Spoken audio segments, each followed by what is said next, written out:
ನಿರಾಣಿ ಸನ್ಮಾನ್ಯ ಸಭಾಪತಿಗಳಿಗೆ ಅವಕಾಶಕ್ಕಾಗಿ ವಂದಿಸುತ್ತಾ, ಕರ್ನಾಟಕ ರಾಜ್ಯದ ಕಳೆದ ವಿಧಾನಸಭಾ ಚುನಾವಣೆಯ ಪ್ರಣಾಳಿಕೆಯಲ್ಲಿ ತಿಳಿಸಿರುವಂತೆ ರಾಜ್ಯದಲ್ಲಿರುವ ಸರ್ಕಾರಿ ನೌಕರರಿಗೆ 7ನೇ ವೇತನ ಆಯೋಗದ ವರದಿಯನ್ನು ಯಥಾವತ್ತಾಗಿ ಜಾರಿಗೊಳಿಸಲಾಗುವುದು.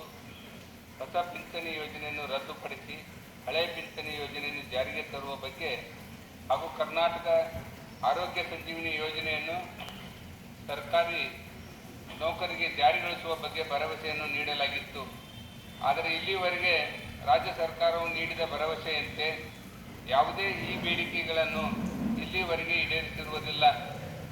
ಇದು ನೋವಿನ ಸಂಗತಿಯಾಗಿದೆ.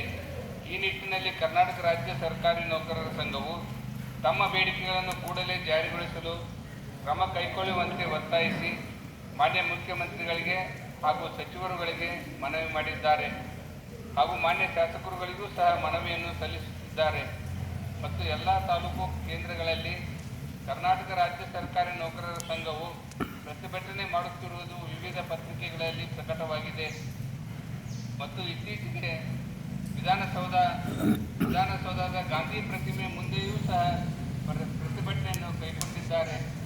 ಮತ್ತು ಈ ತಿಂಗಳ ಕೊನೆಯ ವಾರದಲ್ಲಿ ಮುಷ್ಕರ ಕೈಗೊಳ್ಳುವ ವಿಚಾರ ತಿಳಿದು ಬಂದಿದೆ. ರಾಜ್ಯ ಸರ್ಕಾರಿ ನೌಕರರ ಸಂಘದ ಬೇಡಿಕೆ ಹಿನ್ನೆಲೆಯಲ್ಲಿ ಈ ಹಿಂದಿನ ಸರ್ಕಾರವು ದಿನಾಂಕ 19/11/2022 ನಿವೃತ್ತ ಮುಖ್ಯ ಕಾರ್ಯದರ್ಶಿಗಳಾದ ಶ್ರೀ ಸುಧಾಕರ ರಾವ್ ಇವರ ಅಧ್ಯಕ್ಷತೆಯಲ್ಲಿ ರಾಜ್ಯ 7ನೇ ವೇತನ ಆಯೋಗವನ್ನು ರಚಿಸಿ 6 ತಿಂಗಳ ಒಳಗೆ ಸರ್ಕಾರಕ್ಕೆ ವರದಿ ಸಲ್ಲಿಸುವಂತೆ ಆದೇಶಿಸಿತ್ತು. ಅದರಂತೆ ಸದರಿ ಆಯೋಗವು ದಿನಾಂಕ 16/3/2024 ಸರ್ಕಾರಕ್ಕೆ ತನ್ನ ವರದಿಯನ್ನು ಸಲ್ಲಿಸಿದ್ದು, ಸದರಿ ವೇತನ ಆಯೋಗವು ರಚನೆಯಾಗಿ ಸುಮಾರು 19 ತಿಂಗಳು ಕಳೆದಿವೆ. ಸದರಿ ವರದಿಯನ್ನು ನಿರ್ಲಕ್ಷಿಸದೆ ಯಥಾವತ್ತಾಗಿ ಜಾರಿಗೊಳಿಸಲು ಈ ಮೂಲಕ ವಿನಂತಿಸುತ್ತೇನೆ.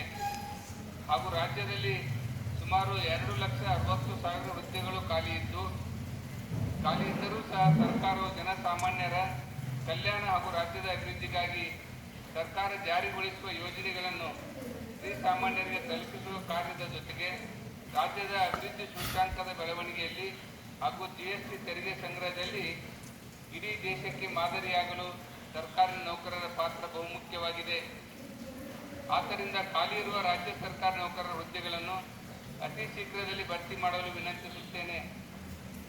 ಸದರಿ ಈ ಬೇಡಿಕೆಗಳು ನಮ್ಮ ರಾಜ್ಯದ ಸರ್ಕಾರಿ ನೌಕರರ ಹಿತಾಸಕ್ತಿ ವಿಷಯವಾಗಿರುವುದರಿಂದ ಸರ್ಕಾರವು ತಮ್ಮ ಪ್ರಣಾಳಿಕೆಯಲ್ಲಿ ತಿಳಿಸಿರುವಂತೆ ಈ ಕೂಡಲೇ 7ನೇ ವೇತನ ಆಯೋಗದ ವರದಿಯನ್ನು ಯಥಾವತ್ತಾಗಿ ಜಾರಿಗೊಳಿಸಬೇಕೆಂದು ಹಾಗೂ ಸರ್ಕಾರಿ ನೌಕರರ ನ್ಯಾಯಬದ್ಧವಾದ ಬೇಡಿಕೆಗಳನ್ನು ಈ ಕೂಡಲೇ ಜಾರಿಗೊಳಿಸಿ ಕರ್ನಾಟಕ ರಾಜ್ಯ ಸರ್ಕಾರಿ ನೌಕರರಿಗೆ ನ್ಯಾಯ ಒದಗಿಸಬೇಕೆಂದು ತಮ್ಮ ಮೂಲಕ ಸರ್ಕಾರವನ್ನು ಒತ್ತಾಯಿಸುತ್ತೇನೆ. ವಂದನೆಗಳು.